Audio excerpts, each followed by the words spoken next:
Now, afterwards, diba, if nakakuha na ka og tanang subset, no, under sa imong S2, such that J1 should be less than to J2 until Ji, then after na, magmap na dayon ka.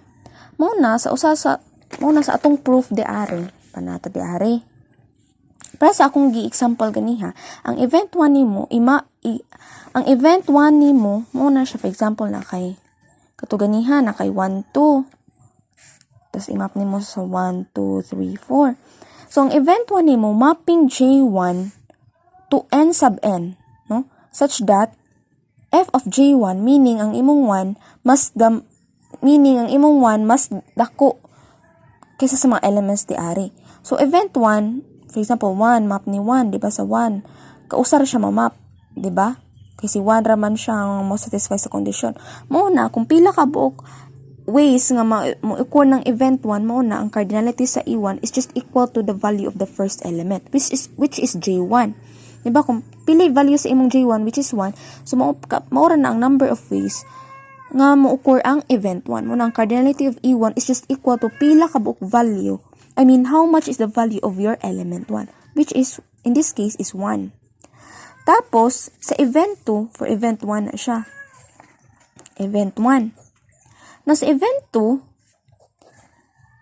ang event 2, mapping J sub 2 to n sub n following this condition gihapon. So, since natay atong element 2 kay si 2, so si 2, ang second event is i-map na to nito sa kaning mga elements di ari such that f of J sub 2 is less than J sub 2. So, meaning si 2 mas dako kaysa sa mga elements di ari. So, si 2 pwede ma-map ni 1 o ni 2, right? As what I have said earlier. So originally naa siya J sub 2 is just equal to kanang pila ka buok value.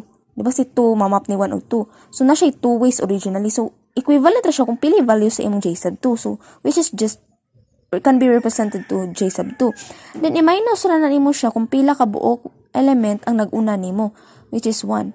So, meaning, pila ka buok ang element nga nag-una nimo. Kay since, kaning element nga nag-una nimo, pwede nga na ay usa ka element nga iyang nauna gyud. Like, just like 1, nauna gyud niya si 1. So, meaning, si 2, di nakamap ni 1. Mo nang minusan nimo og 1. So, ana. Hangtod, maabot ka og E sub I. E sub I, imura na siyang hantod nga maabot ka sa E sub I, so meaning J sub I minus na mo sa imong I minus 1. Kay I minus 1 minus I minus 1 meaning I minus 1 kay di ba na kay duha ka buok I for example. So i-minusan nimo siya kung pila ka buok. So minusan nimo siya og 1. So muna dira nakaabot ta og kaninga kuan. So by multiplication principle mo nang ipang-multiply nimo tanang cardinality sa imong mga events mo na J sub 1 hantod sa Ji minus I sub 1. So pwede na siya ma-simplify into the products of all terms J sub K minus K plus 1 from K equals 1 to I. Kani pwede man ni siya pwede man siya ma-expand into this. Ma-show man ni siya nga nganong equal siya ani. Kay di ba if mag-una ta og K equals 1, di ba? If ato ni siyang i-substitute og 1, so mahimong J1 minus 1 plus 1. So equal na siya to J1 kay minus 1 plus 1 is 0. So J1. Sunod, if K equals 2, so J sub 2 minus 2 plus 1, which is just equal to J sub 2 minus 1, right? Kay minus 2 plus 1 is negative 1. So muna J sub 2 minus 1. If atong K is 3, so munang 3, so J sub 3 minus 3 plus 1. So, minus 3 plus 1 is negative 2. So, muna, J sub 3 minus 2. Hangtod sa I.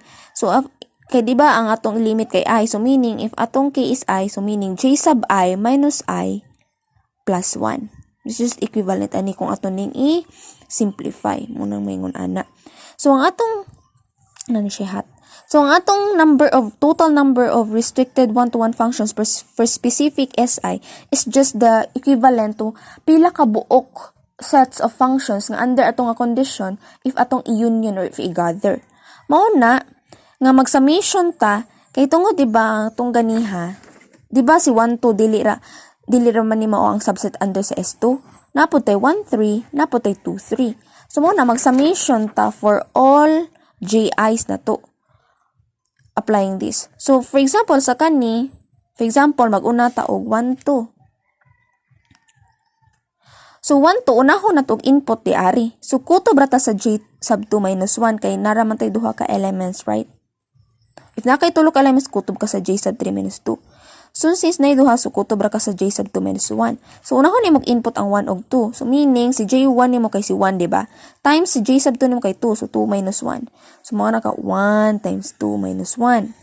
Plus na sad nimo sin summation sa another set which is 1 3. So mo nang i-input na sad nimo diri. So si j1 nimo kay si 1. So 1 3 man nino. Si j1 kay si 1 times si j sub 2 nimo kay si 3. So mo na 3 minus 1. So and so on, plus nimo. I-input nimo tanang subsets sa imong under sa imong specific SI. No? So mo na makakuha ka og pila ka book functions, restricted one-to-one functions for specific SI. So with that, guys, di ba ang kaning hat YIM number cardinality mo unang number of restricted one-to-one functions under the condition f of a should be less than or equal to a for all a element of S nga under sa specific SI, right? Kinay IM. Meaning, kung ganahan ta magkuha sa tanang restricted one-to-one functions under kaning condition for all S, maning cardinality sa hat atong hat YM. Meaning, ato ra siyang kuhaon ang tanang summation sa imong cardinality sa imong hat YIM from I equals 0 to M. Starting from S sub 0 hangtod sa imong S sub M. So, mauna nga na kay formula nga kani. Na, kuha nimo. Diba? Kani. So, mauna, if imong i-apply na nga formula, for example, for I equals 0, na kay usa ka one-to-one function nga mo-apply ani. Since ang empty function mo-apply ani nga condition. Iwa man kay gimap. So, man na kay usa. So, imuhang number of one-to-one function nga mo fall ani nga condition for specific SI, which is S sub 0, is just equal to 1. Then, for I equals 1 na pod, so na kay unom. For I equals 2, 7. So, mo na, if gamiton nimo kani nga formula, di ba ka to, imo rang i-input y03, y13, y23, i-add nimo tanan. So, na kay 15 ka buok restricted one-to-one functions nga under ani nga condition.